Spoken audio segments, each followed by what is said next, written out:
Good morning, ladies and gentlemen. My name is Robin Wells, and I'm delighted to bring you today's webinar in conjunction with our partners at Searches UK. Now, I'm sure many of you, if not all of you, like myself, are working from home today, so I must apologise in advance if there's the odd dog barking. I think the last webinar I did, the telephone rang, so I do apologise in advance if there's any family interruptions during this webinar. But today's webinar, we're taking a closer look at contaminated land and some of the perils and pitfalls of both interpreting its existence and also dealing with your own clients when it comes to dealing with what is sometimes a complicated and very diverse topic. So in terms of the agenda, I'll provide a quick overview of FCI and who we are and how we came about, and a quick summary of legislation and guidelines when it comes to your own due diligence. We will take a look at the legacy of contaminated land and how it causes issues in modern day transactions. I'll run through some case studies where contaminated land has caused a variety of issues for the owners and the buyers alike, and look at what we at FCI check for and how we find and report potential issues. And when we have found issues, how we help you overcome and deal with them. With pressure building, we look at the additional burden of developing brownfield sites, and a run through our commercial reports and how they can help you and your clients. And in terms of additional services, I will just discuss our expert in-house team can provide extra level of service when cases need escalation. So who are FCI? Well, FCI, I mean, some of you probably may use our reports already, which is great, but FCI was formed and launched in 2014 by our Executive Chairman, Jeff Offen, and Philip Wilborn, our RICS accredited surveyor. The concept was to provide a more clear and concise type of report that could be used by both residential and commercial conveyancers, but at the same time be easily understood by buyers. Our reports are fully COPSO compliant, concise, easy to read, and as I said before, RICS accredited. And since it's launched, we've continued to innovate and explore new boundaries as requested by our vast legal client base in the UK. So let's jump straight into contaminated land and look at how your legislation and your duty of care is translated in terms of the Law Society. So whatever the transaction may be, the Law Society warning card is very specific and has become more specific when it comes to ensuring that contaminated land is investigated, reported, and dealt with by means of preventing harm to health and life, and duty of care to clients' investments and future value resulting from potential impacts.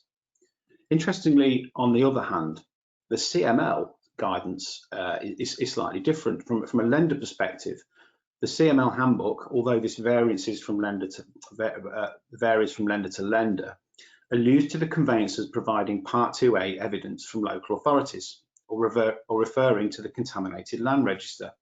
Now, you probably know in reality, the CLR or Contaminated Land Register is only really useful for documenting sites from 2000 onwards due to the changes in legislation from the Environmental Protection Act in 1990, which we'll discuss a bit later. The majority of sites, in truth, will not have been investigated by the local authority and remain on a waiting list that has not reduced significantly due to government resource and funding. So at present, the only reliable source of interrogation is to order a desktop environmental report. So let's kick off with legacy. So by far the largest impact on today's contaminated land landscape is that of legacy contamination. It isn't by any means the only factor, but does represent the largest threat to modern development and property construction. This is exacerbated by the fact that Great Britain was at the forefront of industry and commerce during the Industrial Revolution, and looking after the environment and health and safety concerns was not one of our strongest points. More often than not, large commercial sites are not a single legacy issue. Some of these areas and sites have been used over the past 100 years for multiple uses that involve different pollutants and toxic substances. Even modern day commercial activities such as former petrol stations and gasworks are actually legacy issues for the future. As mentioned before, the legacy issue represents a large proportion of today's contamination. Some of the known commercial activities go way back beyond the 1700s and will have additional layers of activity residue on top as the sites have been predominantly used as commercial areas. To add to these, there are also in excess of over 20,000 former landfill sites across the UK that have remained in situ until some form of development has commenced. It may also surprise you that over 1,000 of these are near coastline locations. You could question, with the coastal erosion issues that the UK currently faces, how many are now subject to coastal ingress. Excuse me. Using historical mapping can determine the history of a site and will look at the activity that was carried out there in the past. In terms of our commercial reports, they're all viewed by a qualified RICS consultant, and they will form an opinion on whether further investigation is required. This, together with any information provided by the local authority, can usually provide the clarity needed and required by the Law Society and the lender, respectively.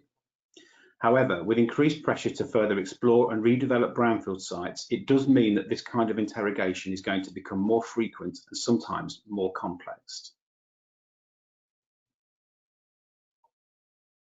Here we have a slide showing Birmingham city centre as it is now on the left, parallel to its historical map on the right. The immediate thing you will notice is that the site is now predominantly a retail area comprising of shops and shopping arcades. The site's historical use was industrial, with such processes as garages, glassworks, and a large cooking utensil manufacturer. This would involve the smelting process. Here you see some indication of the toxins that would have been produced when the pyramid utensil site was still operating and the issues these toxins have on health. Arsenic and mercury being some of them, and we all know how poisonous they are. Also an old advert for one of their frying pans. It's important to note here that this is one of the processes from one industry on a vast industrial site. Although you can pretty much guarantee that extensive remediation and sign-off has taken place before redevelopment commenced, it still demonstrates the potential minefield that is presented to developers from our past activities.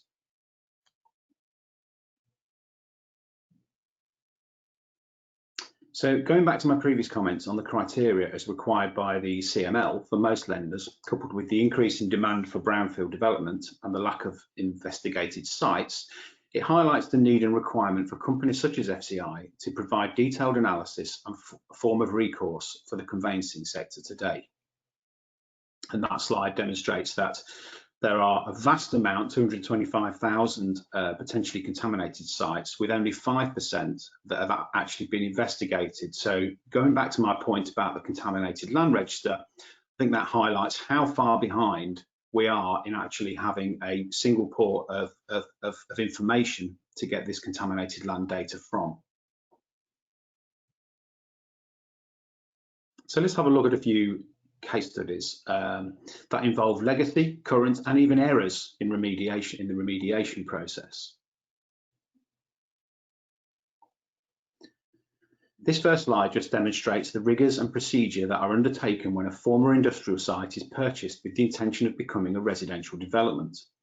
This is a former shipyard in Chepstow that is being used to build over 450 new homes. As well as the soil and water contamination, you will also note that arsenic and mercury are present. Now you can conclude from the previous slide about Birmingham that this particular site probably used the smelting process as part of their industry.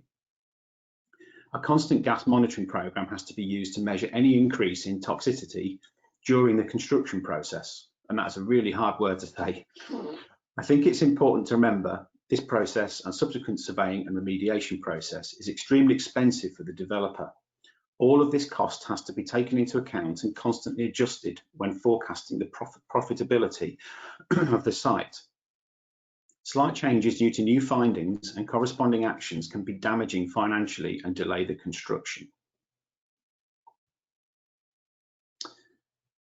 So we've discussed legacy contamination, but it's not always the primary cause for concern with contamination. Here we have an active petrol filling station that had a large petrol leak in one of its underground storage tanks. This then leaked into the watercourse and polluted the local river, killing fish. It also forced the evacuation of many local residents from their homes. Although the leak was repaired and all seems well, the contamination this incident has left behind will leave a legacy case for someone else in the future. The company was fined the princely sum of £8 million. The picture on the right is of a waste management company that was fined because it contaminated the air with a pungent odour from its processes. Most companies like this operate under licence, as they are using a known polluting process that requires strict management. This breach cost the firm £125,000. Both of the cases here would feature in any residential or commercial environmental report that was required on a property within that vicinity. This next case study is one I'm quite familiar with. This is a manufacturer in Market Harborough, which is, for those of you who don't know, is in South Leicestershire. Tungsten Batteries was a manufacturer of car batteries and power cells for power stations. And part of that, it made batteries for 75 years, but it actually existed and did business for over 100 years. And in terms of the components of a battery, there's two very toxic substances. One is lead, or lead oxide, and the other is sulfuric acid, which is highly corrosive substance. And it handled over 25,000 gallons of sulfuric acid every week. Now, there were multiple accidents and leakages until the site closed in 2002. The site is now a new housing development. So what happened next? Well, here on the left, you can see an aerial view of the cleared site where Tungsten Batteries used to be present. And when the properties were developed and built by the builder, there was two things happened once the people moved in. Highlighted by the two green circles here, the properties could not grow anything in the garden. So the grass died, the plants died. Basically, they couldn't have any form of garden because there was some form of contamination, okay, on that particular site. So with that in mind, remediation was actually carried out to the specified standard, meaning that the remediation contractors had came in, they'd gone to the local authority and the environmental health, and they had said, this site has handled sulfuric acid and lead. So these are the required steps, then we can test if it's okay. So that was done. And it was subsequently signed off by the local authority. So there was no Part 2A interest in contaminated land on that site from therein. So if all that is true and all that was taken place, how did the properties on that particular corner of the development suffer from contaminated land issues? Well, it's quite simple. The acid leakages were never reported by the operating company at the time. So that had a big impact on how the remediation was done, because had they known about the acid leakages, then the course of remediation would have been different, because what had happened is the water course had risen through heavy rainfall and driven the acid back upwards through the gardens to kill the plants. So had they known this, the actual remediation would have meant another 2 meters of excavation, therefore getting rid of the dormant acid that lay within the ground. Okay, and this is an interesting case because we're going to talk a bit later about brownfield development, and there is an argument that this kind of site is potentially not suitable for that kind of property. So your normal detached residential property, and we'll discuss that a bit later. Just as a note, the local authority and developer were both found liable for costs, so replacing or rehousing the people on a temporary basis while the correct remediation works took place. Okay, because it was signed off, and it should have never have happened. So fortunately for the residents, they didn't suffer any financial loss due to this error. This second case it's a bit more straightforward. This Castle Douglas Golf Club is a nice golf club. I believe it's in Scotland. And what they wanted to do was they wanted some extra land to create a pitching field for people to practice their pitching before they went on to the main course. And what they did was they purchased a field off a farmer for cash next to the golf club to use for this purpose, until they had a visit from the local authority after a complaint. After further investigation, they found the field that they purchased was landfill, okay, and it was contaminated. So they were faced with a bill, I think it was up to £500,000 for remediation, which they could not afford. But they did come to an agreement with the local authority that they could pay by some form of instalment. But the message here is that they didn't order an environmental report, and more importantly, kind of for you guys, is they never used the services of a lawyer. So if I go to the end of these bullet points, yes, you could have insured it had they known, even for probably less than £1,000. But in reality, with a desktop report and expert legal advice, they probably would have walked away and they wouldn't have bought it in the first place. So I think that slide just particularly highlights the importance of having a desktop environmental, even if it's for a small sum of money, for a small piece of land. It's still well worth doing in a commercial transaction.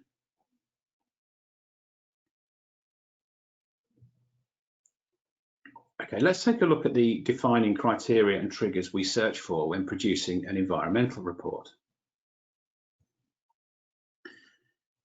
You will see on the slide that the first port of call is also the path of least resistance. This means we check any records from the local authority and whether they do or don't have any notices on Part 2A contaminated land. Secondly, we will view the historical map data to ascertain any possible industrial or commercial activities that have taken place on the site in the present or past. Within this process, we will also use current street view style images to gain further perspective in the condition of the site and to see if it presents a risk to the buyer and whether further action is deemed necessary to investigate the site further. In conjunction with these more manual checks, we'll also look at pollution incidents and the factors nearby that may potentially cause an issue now or a later date, such as the petrol station leak we talked about earlier. So these do include petrol stations, landfill, energy and infrastructure, and environmental permits. By the end of this process, you will receive a very concise and thorough report, including a professional opinion on the findings and guidance on any necessary next steps. Of course, ordering a desktop environmental report is not always going to bring you good news in terms of results. However, we do try to provide enough information for you, the conveyancer, to proceed with further inquiries and enough digestible information for the client to understand why the potential issue has been flagged up. Remember, we are not saying that the issue is a dead end or could potentially blight the transaction, but there is something here you or we need to take a closer look at. The best possible outcome and the most frequent one is that these things are checked out and the transaction can proceed quickly. But with commercial properties outside of retail units, it's a frequent occurrence because of the nature of the sites and the activities that surround them. We see here an entry that has flagged up a further action on a former petrol station, and I know it very well because I've cycled past it every week on my ride along the A6 heading towards the Peak District. I also know it has changed agency hands many times and remained unsold. Until very recently, the pumps and underground storage tanks have remained in situ. No one knows in all those 12 years since it closed what state those tanks were in and what contamination they've caused in that time. If I was the purchaser of this site, I would want absolute reassurance of two things. One, that the contamination would not blight the property, or any property close to it. And two, that the remediation works would not put me in a financial position of a loss ratio on the actual development I was building. So although these things on paper can seem sometimes trivial, there is also a very valid argument for further investigation. Now, remember when I mentioned the Contaminated Land Register on the CML slide?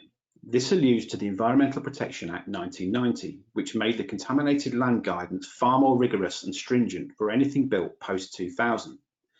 So apart from the environmental health sign-off, it was also required from planning, building control, and for new homes, the NHBC warranty. The outcome from this is that it makes it much easier to get evidence. Sorry, it makes it much easier to get evidence of remediation directly from the local authority post-2000. However, pre-2000, it can be difficult and can be an ongoing issue in terms of getting remedial evidence and remediation evidence and evidence from the local authority in terms of cleanup and sign-off.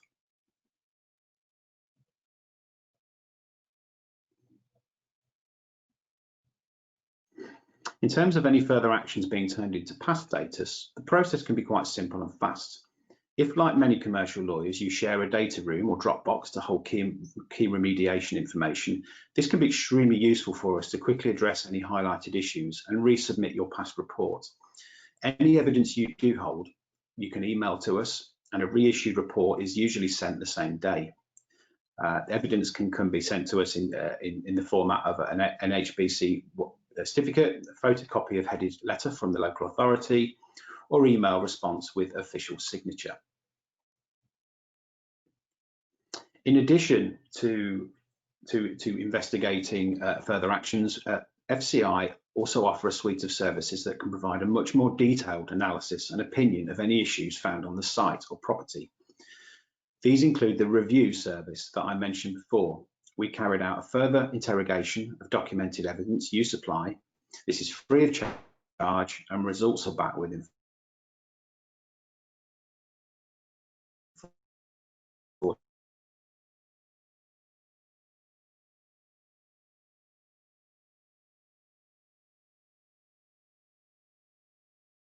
48 hours. Carry out a visual and deeper investigation into the risks. Because the walkovers use photographic evidence as well as full written review, we can highlight issues on site. Here we see that there is an actual diesel pump within the site with probably underground storage. Has it been maintained and does it represent a costly risk to the buyer? These are the things we look at. Here we see a commercial site that has been incorrectly storing oil drums and batteries. These represent an increased contamination risk and need to be addressed. Outside of the premises, we found these large oil drums that had been left unsealed. Water ingress had made them disperse their contents into the ground and surrounding area, contaminating it.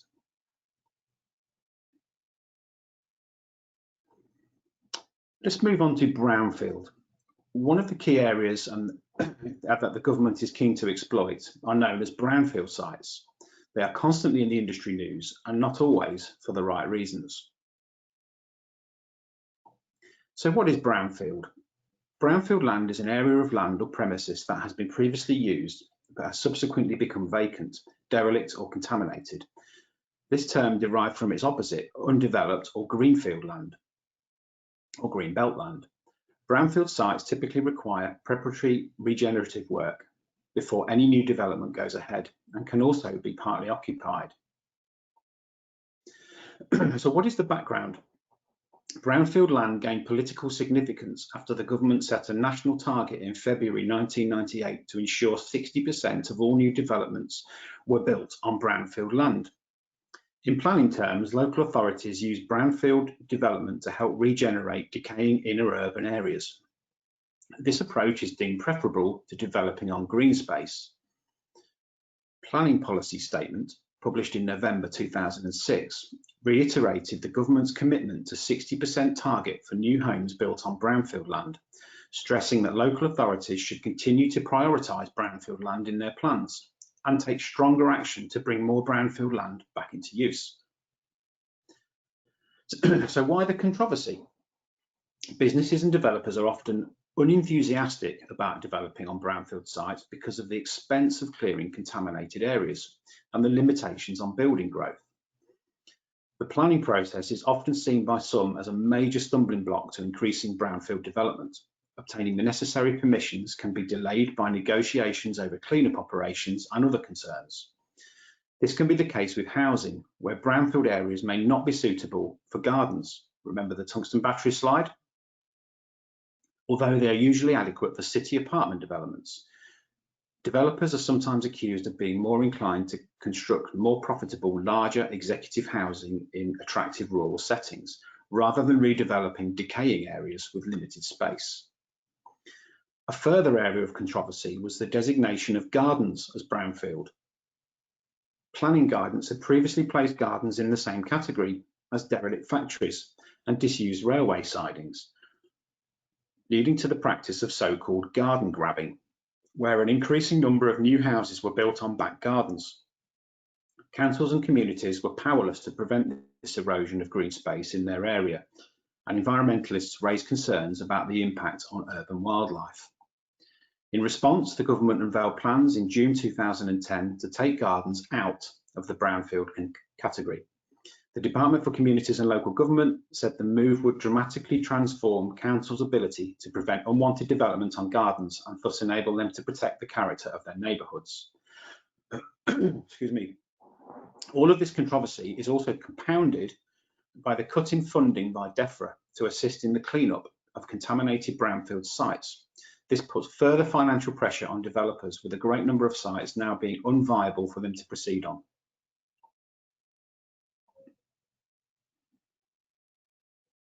So a little bit now about some of the reports that we offer to the conveyancing sector. So as well as our commercial report, our main commercial report, we also offer a report that has been specifically designed for retail purposes.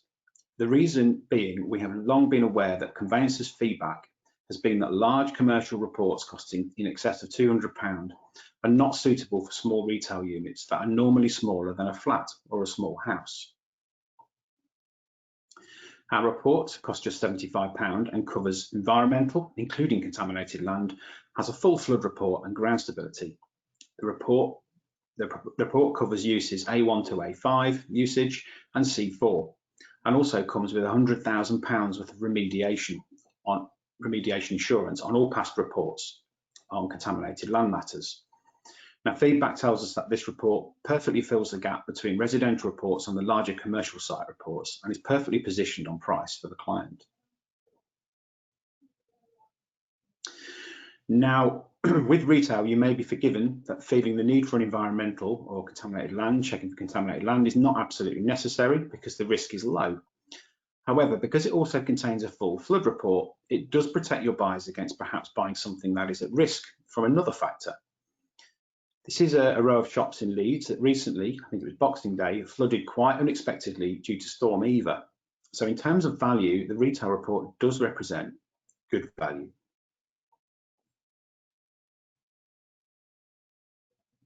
So we believe our reports address the balance between providing precise and accurate reporting together with consumer-friendly based data and advice. Our retail report, as discussed, previously covers up to 0.25 hectares, which would cover most retail units, if not all, and our FCI commercial report that contains full data sets on environmental, flood, ground stability and energy and infrastructure, with professional opinions, retails at £165 plus VAT. Both are RICS checked and accredited. Searches UK are partners of FCI and will be happy to provide you with further information on the products on request. So just by means of a recap, we have covered contaminated land issues that can be complex and varied. We looked into the compliance and standpoint of the Law Society and lenders, given an insight into the legacy that we're dealing with today, probably a legacy that's going to continue with the pressure to build on brownfield sites. We looked for and how we identify potential issues, and looked at some case studies that highlight different uses and consequences, and how to address further actions, the importance of them and how to deal with them, how we can help with our extended service if issues are complex, and our product range. And that concludes this short webinar today on contaminated land. I hope you found it useful and insightful. I'd like to thank Searches UK for giving us the opportunity to speak, and I would like, on behalf of everyone here at FCI, to wish you a good day. Please stay well and stay safe. Thank you.